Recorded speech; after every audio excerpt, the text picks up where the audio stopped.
Hey G-Fans, GoGFan93 here, and welcome back to another Godzilla YouTuber interview. In this video, I have Matt Burkett here from MONSTROSITIES, the Tokusatsu vlog. Yo! Alright, it's a great honor to have you on the channel. This has been a long time coming. The honor is mine, sir. Thank you very much. Very exciting. Like in all my interview videos, I have 10 questions for you. And we will start with number one. This is a question that I ask everybody. What is your favorite Godzilla movie and why? You know what? To be perfectly honest, I knew this was the first question you were going to ask me, and I knew that I didn't have an answer. Oh, really? I'll tell you why. There's not any single one movie that I can sit here and be like, oh my gosh, that's just the definitive best one, Mm-hmm. So I'm gonna kind of cheat here, if that's okay. Yeah, that's fine. If I'm thinking like, I'm up for something really goofy and fun, then it's always going to be Godzilla vs. Megalon. That's one I grew up watching, and I just think it's practically WWE, but dressed up as a kaiju monster fest. Very true. And then, if it's a little bit more on the serious side, G54 is always great, but my personal favorites, the ones I really enjoy, I think it would probably be a toss-up between either Biollante or versus King Ghidorah. Yeah. Just two movie, and I should have put Biollante. I did a top 10 video way long time ago, and I didn't put that in because I hadn't watched that movie in years, and then I just recently rewatched it, and I'm like, damn, this is actually really solid. But yeah, so probably somewhere in those three. Nice. Yeah, Biollante is really, 2 years ago is when I really started to watch it again, and I understood, wow, this is actually one of the best Godzilla movies. So, yeah, right? Yeah. All right, sweet. Okay, so next question is, where did you get the inspiration for the name of your channel, and also, what gave you the, to want to make a channel like this? Ooh, okay. Well, for the going way back, I used to do a show previous to this where we were primarily just reviewing movies that were extremely underrated, really good but extremely underrated, and that eventually came to a close, and I still wanted to make videos, and I've always had a lifelong obsession with Tokusatsu, and had the urge to be like, hey, it might be kind of fun to do something that's just encompasses everything. You got your Godzilla, you got your Kamen Rider, your Ultraman, and just all this weird wild stuff from Japan and Asia in general. So that's kind of where I guess the idea of monstrosities, just the word, because it's not, you don't have just kaiju in there, you just have a bunch of weirdness and wackiness, and it really just came out of just the want to do something different, you know what I mean? And I think in more so than I would care to admit, it's kind of gone from a vlog of Tokusatsu more so or it's like a vlog of kaiju, because it's always going to be my main love. Yeah. Yeah, so just tried to find something that would encompass the entire spectrum of Toku, or at least something as best as I could. Nice. All right. Cool. Yeah, I think that's pretty much how a lot of us started out. We just wanted to have something that incorporated our fandom. So. Yeah, right. All right. Next, I've noticed in your videos in the background when it's showing your face that you have a big collection. You have a pretty good sized collection behind you. Thank you. So out of all the figures and stuff, what is your favorite line of figures to collect? Ooh, I'm always going to be a Bandai guy. It's always going to come down to the vinyls. The ones that they've been putting out recently, for the 2014 movie, I wasn't too impressed with. Mm-hmm. And I'm one of those guys who, when I was growing up, maybe late 90s, early 2000s, this is when, we had all the Millennium stuff coming out, and the Heisei was kind of coming to a close. All these toys and stuff that I couldn't afford. But, within the past 4 or 5 years, I've gotten a lot of those toys that I used to not be able to, would have not had the opportunity to get back then. So I guess the older toys are kind of more my thing, but I guess more recently, I have discovered the beauty of monster arts. There's just some stuff that they've been doing that's just fantastic. And for the longest time, I'm like, I don't need my kaiju to articulate. I'm fine with just 3 points of articulation on this Bandai. And you look at King Ghidorah, and you're like, damn, that thing's actually pretty sweet. X Plus is obviously something of beauty, but I also like my bank account. So, oh yeah. yeah, and I kind of went overboard. I popped the X Plus cherry early in the year with the Rick Boy Biolante. So wow, yeah, ooh, that's one way to enter. Yeah, well, we got to go big or go home with Biolante, man. I mean, right? The figures that are out there, like they're all ridiculously priced, but you probably get the most bang for your buck out of that one. It's true. So I would say probably old school Bandai's, and then the Monster Arts. Just a very long answer to your very short question.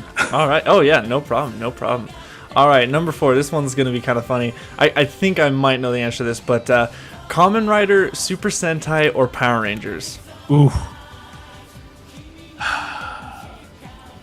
Kamen Rider, probably, but again, it would have to be older. Super Sentai, I think, is a lot of fun. I mean, Super Sentai will always be goofy and crazy, but I think for whatever reason, they make it work. The recent Kamen Rider stuff, I just have not been a big fan of. Power Rangers, it has its place, but there's just been nothing that has really been all that captivating to me in the past couple of years. Mm-hmm. So, but definitely Kamen Rider. Like, if anybody was ever like, hey, what else should I be watching? I'm like, dude, go watch like Kamen Rider Zeto, like right now. Like, this is perfect intro if you're into that stuff. So I definitely think I'll stick with the Riders. All right, awesome. Do you watch Ultraman? Not as much as I would like. My buddy Max is the Ultraman guy. Out of so from what you've seen, because I'm also kind of the same. Like, I haven't really seen that much. I'm still kind of a newcomer to the series. But from what you've seen, what is your favorite Ultra? Like, what is favorite design or something that you've seen so far? Ooh. So are we just talking design or are we talking series? Series or design, whichever. They kind of go hand in hand. So I think some of the more recent designs, like for Ginga and X and Zero and all that, have been pretty awesome. They have that Ultraman manga that came out that has a really cool looking, like, kind of Iron Man-esque design. Mm-hmm. But I'll tell you this, Ultraman Towards the Future, aka Ultraman Great, was the series that I grew up watching that first introduced me to Ultraman. And I've actually had the opportunity to talk to somebody who's actually worked on that show. He was a suit maker, prop designer, that kind of thing, and kind of rediscovered that show not too long ago, and I just loved it. I mean, it was the first English co-production between like Subaraya and in a primarily English-speaking country. And I thought it just did a lot of kind of fun, cool stuff. And this was like pre-Power Rangers, you know what I mean? This was kind of the first thing that kind of popped out before the Saban era kind of, awoke everybody. It's like, oh, hey, what's this, Right. So Ultraman Great probably holds a real special place for me in my heart.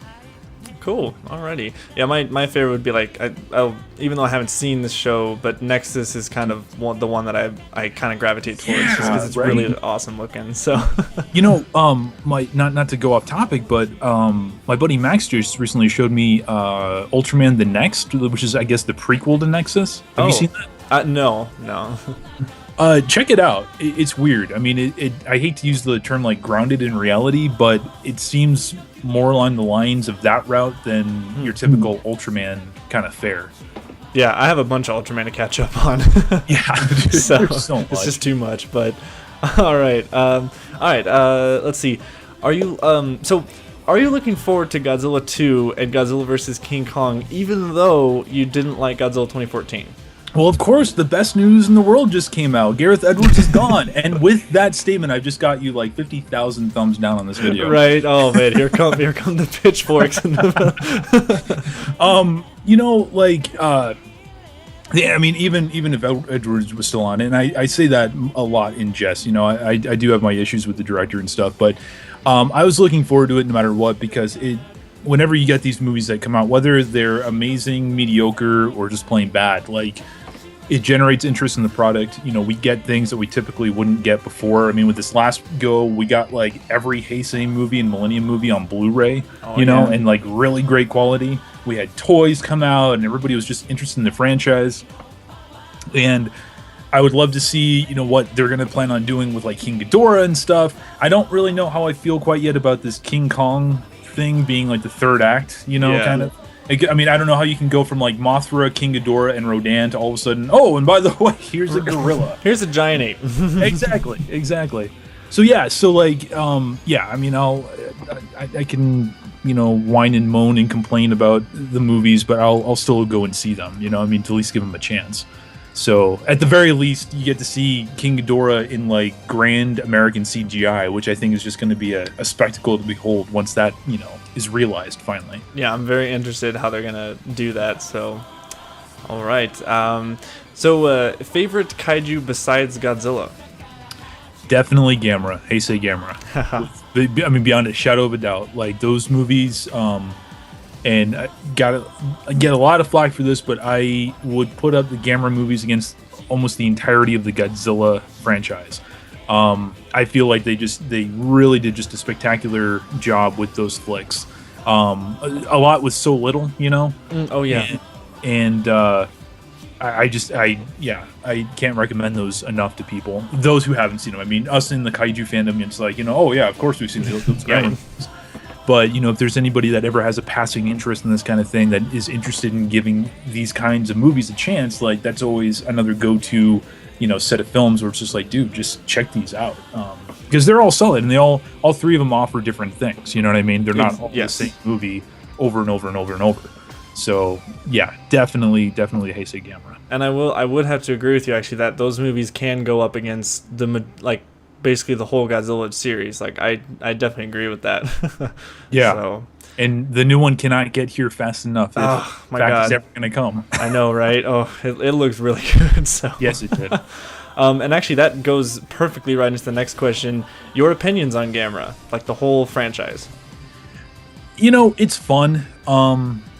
I think that the Showa Godzilla movies are way more fun than the Showa Gamera movies, but there are some of those old school Gamera movies that are pretty fun. Like Gamera versus Giron is one of my personal favorites. You cannot beat the Giron versus Space Gauss fight. It's just so epically bizarre and bloody, and you just kind of got to see it to believe it. But I really, obviously, my opinion is very skewered, and I lean towards the Heisei stuff. But just the fact that they took what they did and made it into what it is now, or what most people kind of remember or think of Gamera now as.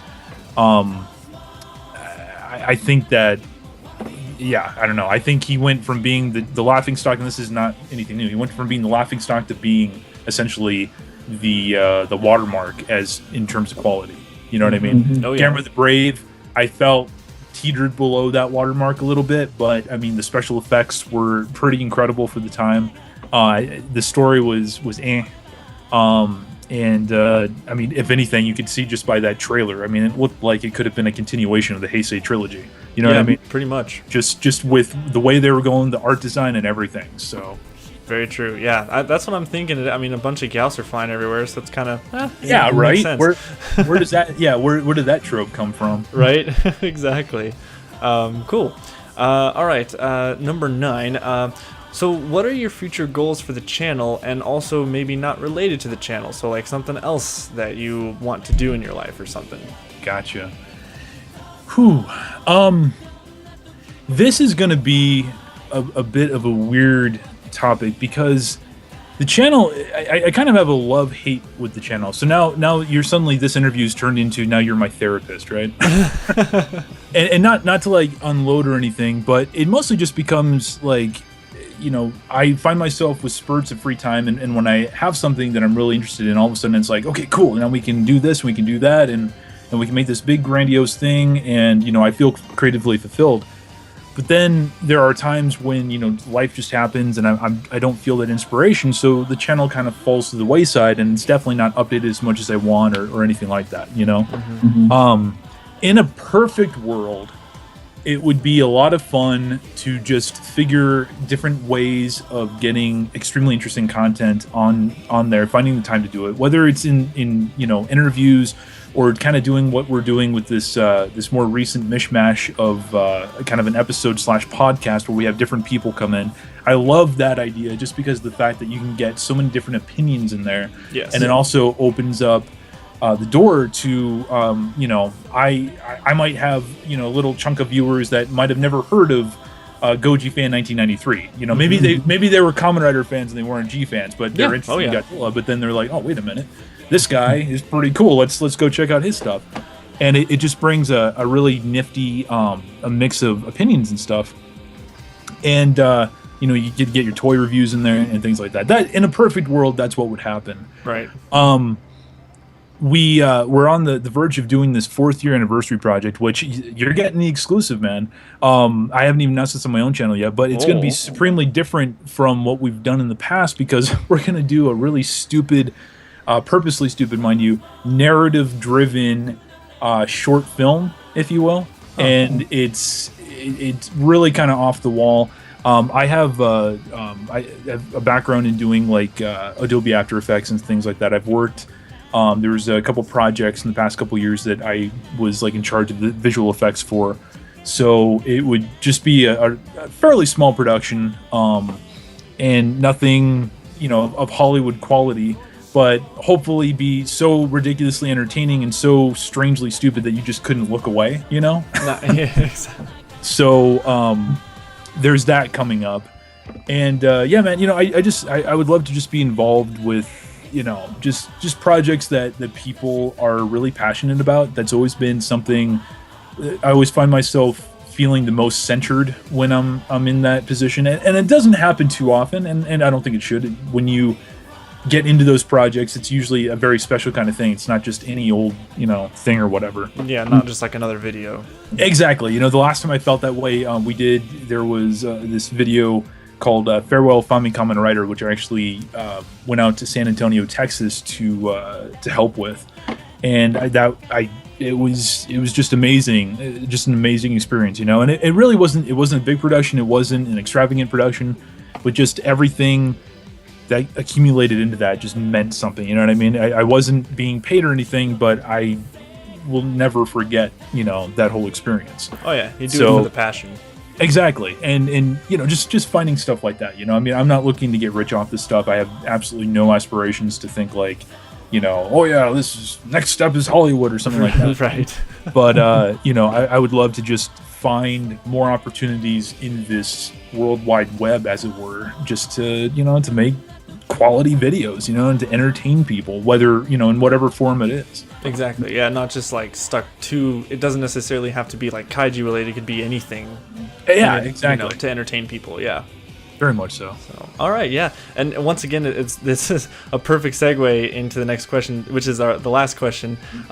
You were in a part of that film, the Farewell Fami Kamen Rider, and so do you have any, like, will you be a part of any future productions like that? And I guess you sort of answered that in a bit of a way, but like any other things or? Currently, no, and I'll tell you kind of why.